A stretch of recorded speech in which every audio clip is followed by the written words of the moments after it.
Lila Guermas-Sayeg, donc une question très concrète. Est-ce qu'une entreprise de logiciel, c'est de l'intangible ou du tangible? Oui. Et puis, où en est-on dans le plus petit commun dénominateur?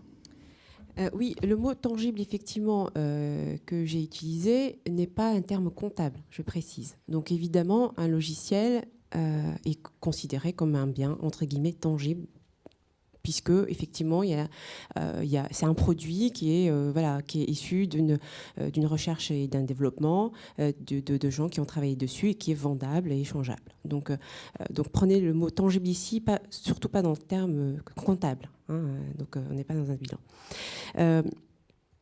Pour revenir... Vous pourriez donner un contre-exemple, un bien intangible? Oui, pour donner un contre-exemple, un bien intangible, par exemple, les produits toxiques qui sont échangés sur les marchés financiers conventionnels.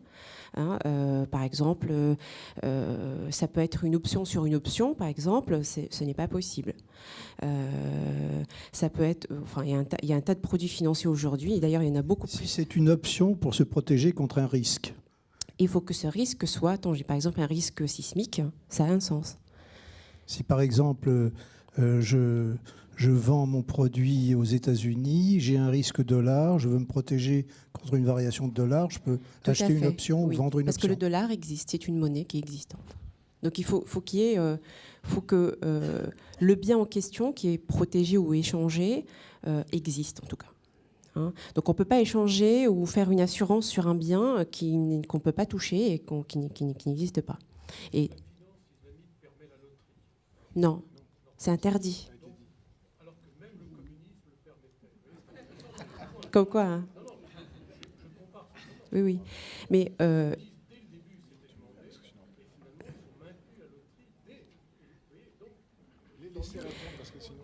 oui, je précise que je ne suis pas du tout ici pour défendre la finance islamique. Je la décris telle qu'elle existe. Donc, je ne suis pas du tout...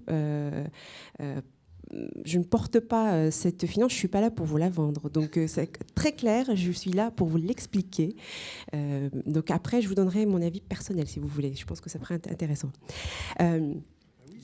Tout à fait, je vous le donnerai, avec plaisir. Pour revenir, il y avait une question sur en quoi le fait que la religion soit spécifique, je crois que c'est un monsieur qui est devant qui l'avait posé.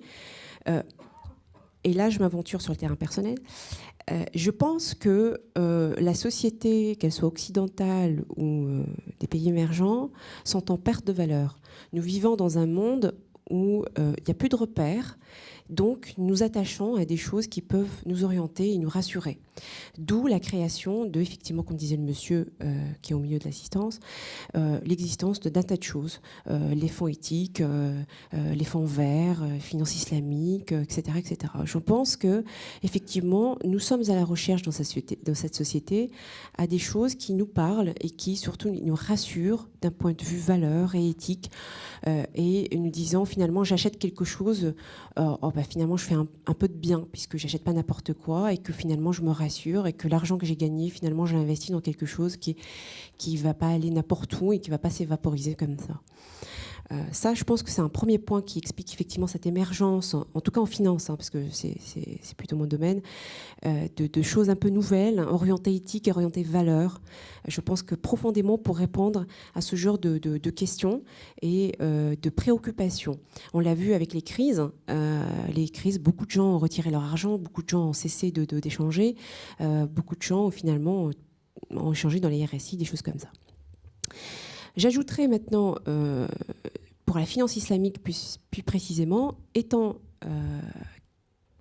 faisant partie d'une minorité chrétienne d'un pays musulman, j'ai côtoyé le côté minoritaire en tout cas, en étant minorité, et j'ai côtoyé les musulmans. J'ai vécu avec eux, j'ai étudié avec eux, et ensuite je suis venue en France.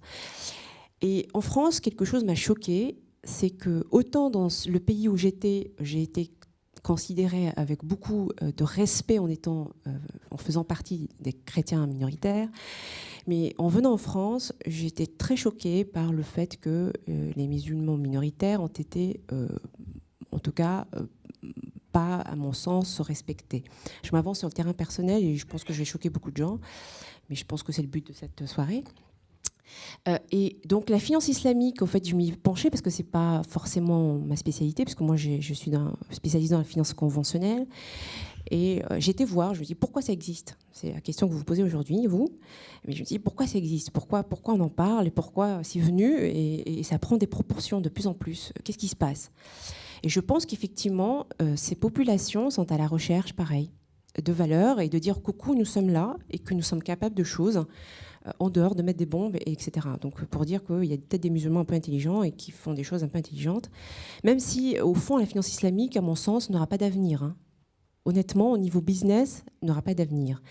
Mais je pense qu'elle existe et elle prend des proportions parce que ces gens, en tout cas de cette confession, ont besoin de reconnaissance, ont besoin de dire finalement on fait des choses ici intéressantes, nous générons des profits de manière différente. Écoutez-nous, c'est peut-être différent certes, mais nous le faisons. C'est peut-être une goutte d'eau dans un océan, mais nous le faisons. Il y a l'Angleterre qui a franchi le pas et ça marche très bien. L'Angleterre, il y a des banques conventionnelles qui ont des niches à l'intérieur de leur banque, ce qu'on appelle les Sharia compliance. Donc ils ont signé tous les contrats qu'il fallait avec tout le board et ils font du business. Alors évidemment, ça rapporte pas comme il faut, mais ça rapporte. Ils ont des clients différents et ils sont à l'écoute d'une certaine population. Voilà, il est 21h20, donc je remercie très très chaleureusement les intervenants de cette première table ronde qui nous ont partagé leur expérience avec beaucoup de simplicité et de vérité.